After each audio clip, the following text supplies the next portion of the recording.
탁현민의 아버지는 위관급 군인이었습니다. 춘천을 중심으로 강원도 전역을 근무지로 한 해에 한 번씩 잦은 이사와 전학을 반복했습니다. 어차피 1년 후에는 전학을 할 학교라서 선생님과 친구들에게 애정이 없어 한마디로 막 다녔다고 합니다. 서울로 올라와서 성공회대학교에 입학합니다. 문재인이 가장 존경한다는 간첩 신영복이 석좌 교수로 있었습니다. 신영복의 제자가 되기 위한 선택이었습니다. 어쩌다 대통령이 존경하는 사람이 간첩인 나라가 되었습니다. 요즘 세상에 간첩이 어디 있습니까? 라고 말하는 사람도 있던데 진짜 없을까요? 간첩이 5만 명이라는 주장도 있습니다. 많이 깎아서 2만 명이라고 해도 100분의 1이면 200명입니다. 광역대 도시에는 적어도 최소한 300명 이상 있다는 허귤이 나옵니다. 계엄령으로 외부에서 침투 불가능했다고 쳐도 폭동이 일어났는데 간첩들이 구경만 하겠습니까? 그들은 세포 조직으로 구성되어 있습니다. 하부 조직은 현장에서 선동했을 확률이 높을 것이고 군인들이 지역민인 줄 알지 간첩으로 보였겠습니까? 이들은 사망하였다고 해도 고위급들은 아직도 신분을 감추고 버젓이 활동할 것입니다. 탁현민은 대학을 졸업하고 참여연대, 오마이뉴스, 다음기획 등에서 일하였고 노무현 추모 공연을 준비하면서 문재인, 양정철과 인연을 맺습니다. 나는 꼼수다를 기획하면서 대박을 터뜨립니다. 문재인이 대선에서 낙선하자 네팔로 트레킹을 떠납니다. 탁현민은 여러 책을 출간한 적이 있습니다. 남자 마음 설명서, 말할수록 자유로워지다, 탁현민의 맨션 S. 이들 책에는 그의 여성 비하 발언이 적혀 있습니다. 특히 앞권은 임신한 선생님과 자고 싶다는 엽기적인 취향이 들어 있습니다. 이것에 대한 해명이라고는 그땐 그랬다고 슬그머니 넘어갑니다. 2000년대 초반의 미선이, 효순이 사건으로 반미 감정이 고조됩니다.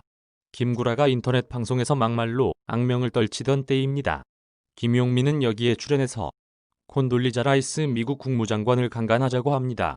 김용민이 선거에 출마해서 과거의 망언이 알려지고 매스컴과 유권자들이 들고 일어나서 판세가 뒤집어지자 탁현민은 집회하다 교통신호 어긴 것쯤 된다고 옹호합니다.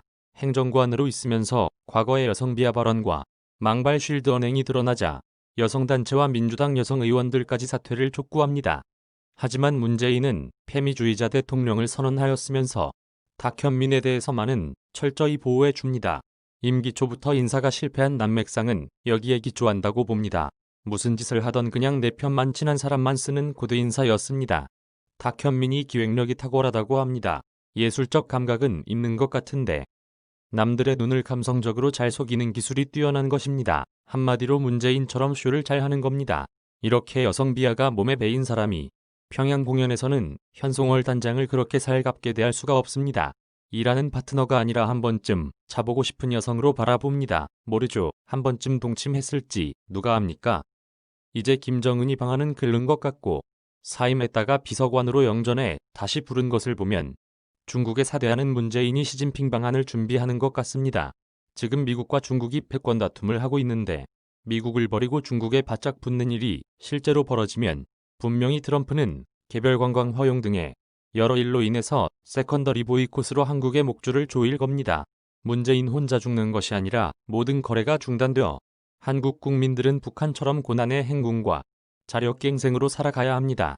중국에 목매이고 반미하는 원인을 보면 나라를 구한 백선엽 장군을 진일로 몰고 동학 유족들에게 수당이라는 이름으로 보상금을 지급하는 걸로 봐 이승만의 북침을 김일성이 되받아 쳐서 적화할 수 있는 기회를 백선엽 장군과 메가더가 부산에서 저지하고 인천 상륙 작전을 한 것이 억울하고 미운가 봅니다.